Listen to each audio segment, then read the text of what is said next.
Well, I'm creating a new market right now in my head because it doesn't exist for me. Okay, what is it? I need a video game because this is just what I do now. Right. Like I do waste time, but I would probably play a video game if it made me smarter. It made my cognitive world like more efficient. Like I would be interested in that. Like it'd have to be fun. I'm so old now. I got one. What? It's called Among Us. My kids play that. Yeah. Do you know what it is? It doesn't matter that your kids play. I play it. No, I'm saying, yeah, my kids play it. You know what it is? And they've explained it to me, and it did sound totally interesting. Let me explain it to you like an adult, of course. All right. The game Among Us, the entire premise is you're with a group of 9 other people, 10 included, 10 in total. There are 2 people who are fake. Okay. Right. And it's the classic. It's not the something dilemma. You're going around in this map doing the most menial tasks. And every once in a while something that's sabotaged by the 2 imposters. Then you find a body of one of your crewmates. And now you're in this entire lobby with all the other people, real people, and you're trying to figure out who the imposter is. You're using deception. You're using just about every tool that you can possibly use to either lie or convict someone of falsehood. Okay. And it's insane. That game actually betters not only your communicative skills, but it really puts you in a position where you have to fight. You have to go out of your way to prove either your innocence or someone else's, and vice versa. How the hell are my kids playing it? Your kids, that's the level at which I play it with my friends. All right. Because I play with adults. I'm not playing it with kids. I play it with adults. I play it with people who have the cognitive ability to formulate an argument. That's who I'm playing with. Your kids are just randomly just going around probably killing people. For the longest time, tasks. I thought the game was called Humongous. That's about what I know. No, it's Among Us. I know that now. That game won. It won a bunch of awards. The last game, because it became so popular, especially for streamers. Because how enticing is it for you as a viewer to go out and find a source of entertainment, to find somebody who is good at lying, at deception, at conjuring the truth, and all of that?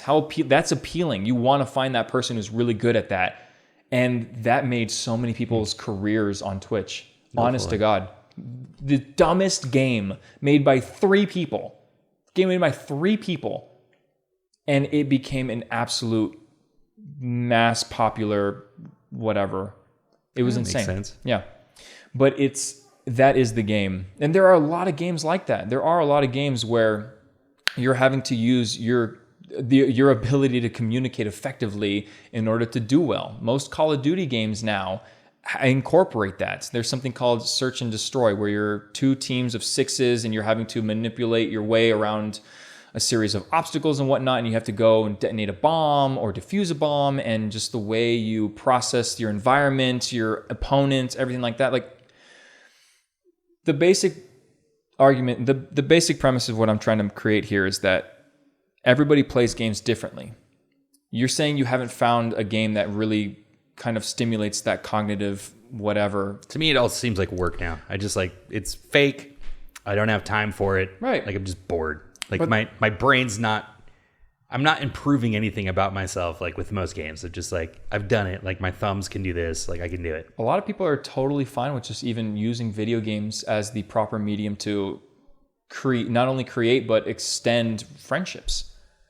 I don't care about friends. I got enough friends. Well, in that case, I'm joking. In that case, you're not an advocate for gaming. I wouldn't recommend gaming for you. I think it would be cool if there was games. I'm giving up my secrets here, dude. Let's see. I want to hear it. So years ago, both me and my little brother had this idea. And I can't believe no one's fucking made this because it's so obvious and rad.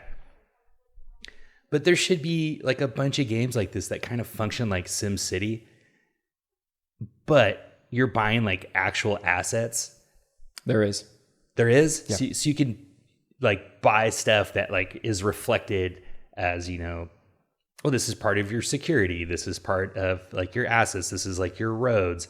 So as you like put together a stock portfolio, you can have like a functioning city. Yeah, there's a game like that. What is it? It's called. Say, I need that game. I want to play that game. You don't want to play this game. Why? Because it's revolting, the kind of crap that happens in this game. Because there are those people who will spend thousands of dollars purchasing a plot of whatever. It's a space game. No, but I want it real. Like when I buy, I'm actually buying like stocks from like a company, and as the stocks go up, my buildings get bigger, and then as the market gets shitty, they get smaller. That is cool. No, that's but the fire department would be some sort of like hedging your bet against the market. So maybe you have to buy like gold or something else for like your fire department to like keep your city together.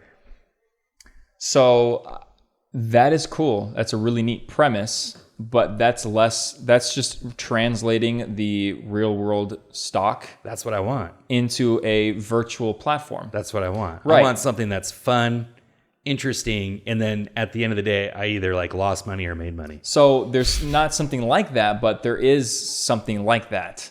Sure. Where it's not, you know, both of these two mediums, but it's I'm forgetting the name of the game, but it's a space traveling game. Right. And it has its own economy and everything, and you literally go around and you can purchase buildings, ships, plots of space, and everything like that, and they translate to real world money.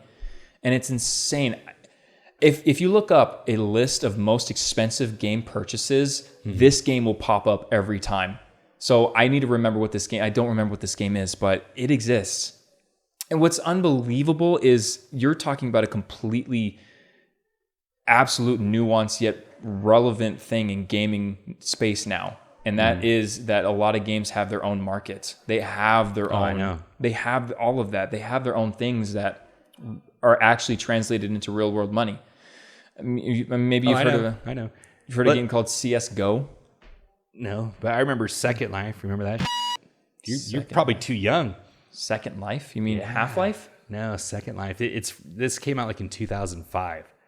I wouldn't be too young. No, how about Second Life? Yeah. And dude, I knew a girl. Like I was working on a TV show years ago, and she would like not show up to work sometimes because she was playing this game. And it's like a total Second Life, and you make money and spend money and buy things. It was very big in Korea. Find it? Oh yeah, what the hell? It's huge, dude. It came out in 2003. It just looks like Sims. It's similar to Sims, but it's like way more interactive. And there was at one point it was just there were people just living on that game. There are people that still play this. Oh, I know. I knew people would be on that thing forever. A 17-year-old game. Yeah. It was huge, dude. I knew a girl that like a lot of times she'd show up to work and she would just disappear and just do that. Like she wasn't even working because she was so in that game, like all day, every day. Had like boyfriends, had like all that stuff.